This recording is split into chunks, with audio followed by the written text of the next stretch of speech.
Parul university के placements का कोई रिप्लेसमेंट नहीं, इसलिए टॉप कंपनीज की फर्स्ट चॉइस। आप तो समझ ही गए होंगे। Join Parul university, Vadodara, Gujarat. Europe और कनाडा से हाल ही में एक ऐसी खबर सामने आई है जिसे पूरी दुनिया में डिस्कस किया जा रहा है। इस खबर को देखकर अंदाजा लगाया जा सकता है कि कैसे फ्रांस अमेरिका की जगह यूरोप का नया लीडर बन रहा है। यूरोप में इस समय कई ऐसी डेवलपमेंट हो रही हैं जिससे अमेरिका को बिलियंस ऑफ डॉलर का नुकसान होगा। डोनाल्ड ट्रंप की धमकियों के बाद यूरोप भी मुंह तोड़ जवाब देता हुआ दिखाई दे रहा है। पूरा मामला क्या है, चलिए आपको विस्तार में बताते हैं। जब से डोनाल्ड ट्रंप राष्ट्रपति बने हैं तब से लगातार यूरोप समेत पूरी दुनिया को टैरिफ लगाने की धमकी दे रहे हैं। हाल ही में ट्रंप ने यूरोप से अमेरिका आ रही वाइन और शराब पर भी 100% से ज्यादा टैरिफ लगाने की धमकी दी है। यही नहीं, ट्रंप के कई मंत्री इस बार नेटो से भी निकलने की बात कह चुके हैं। कनाडा के साथ ट्रंप ने क्या किया, ये भी पूरा यूरोप जानता है।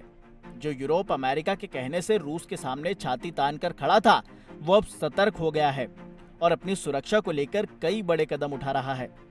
ट्रंप के बयानों की वजह से यूरोप में अमेरिकी हथियारों का भी जबरदस्त बॉयकॉट चल रहा है। हाल ही में जर्मनी ने अमेरिका के F-35 को लेकर कहा है, इसमें किल स्विच होता है। अमेरिका जब चाहे तब इन विमानों को यूजलेस बना सकता है। जर्मनी के इस स्टेटमेंट की वजह से अमेरिका को बिलियंस ऑफ डॉलर का नुकसान हुआ है। कनाडा ने अमेरिका से 88 F-35 विमानों को खरीदने की मंजूरी दी थी, लेकिन अब वो इस पर फिर से विचार कर रहा है। हालांकि कनाडा को इन 88 विमानों में से 16 विमान पहले ही मिल चुके हैं। अमेरिका के साथ कनाडा की ये डील 19 बिलियन डॉलर की थी।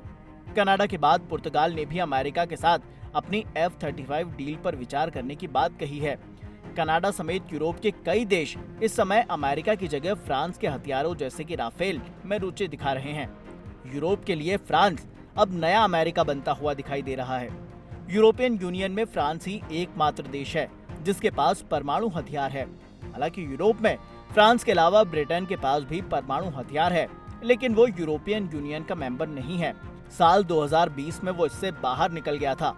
अमेरिका के साथ छोड़ने के बाद यूरोप के कई देश अपना डिफेंस बजट तेजी से बढ़ा रहे हैं। यूरोपियन यूनियन ने भी अपने डिफेंस बजट में रिकॉर्ड वृद्धि की है और अब अमेरिका के बाद अपनी सेना पर सबसे ज्यादा खर्च यूरोपियन यूनियन कर रहा है। हाल ही में यूरोपियन यूनियन के चीफ ने कहा है कि वो अपना डिफेंस बजट 843 बिलियन डॉलर तक ले जाएंगे। इनमें से 150 बिलियन डॉलर यूक्रेन को दिए जाएंगे, जो अपने आप में एक रिकॉर्ड है। बता दें कि अमेरिका का डिफेंस बजट 916 बिलियन डॉलर के आसपास है। अब आप समझ सकते हैं कि यूरोप अपनी सुरक्षा को लेकर कितना सतर्क है। अब चलिए आपको दुनिया की शीर्ष महाशक्तियों के बजट के बारे में बताते हैं। अभी वर्तमान में सबसे ज्यादा डिफेंस बजट अमेरिका का है, जो अपनी सेना पर 900 बिलियन डॉलर से ज्यादा खर्च करता है। दूसरे नंबर पर चीन है, जो अपनी सेना पर लगभग 250 बिलियन डॉलर खर्च करता है। हाल ही में चीन ने अपना डिफेंस बजट बढ़ाया है।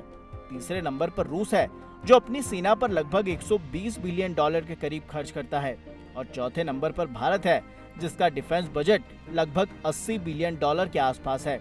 हालांकि अलग अलग रिपोर्ट्स में ये आंकड़े आगे या पीछे हो सकते हैं। फिलहाल के लिए इस खबर में इतना ही। देश और दुनिया के तमाम अपडेट्स के लिए आप देखते रहिए दैनिक जागरण।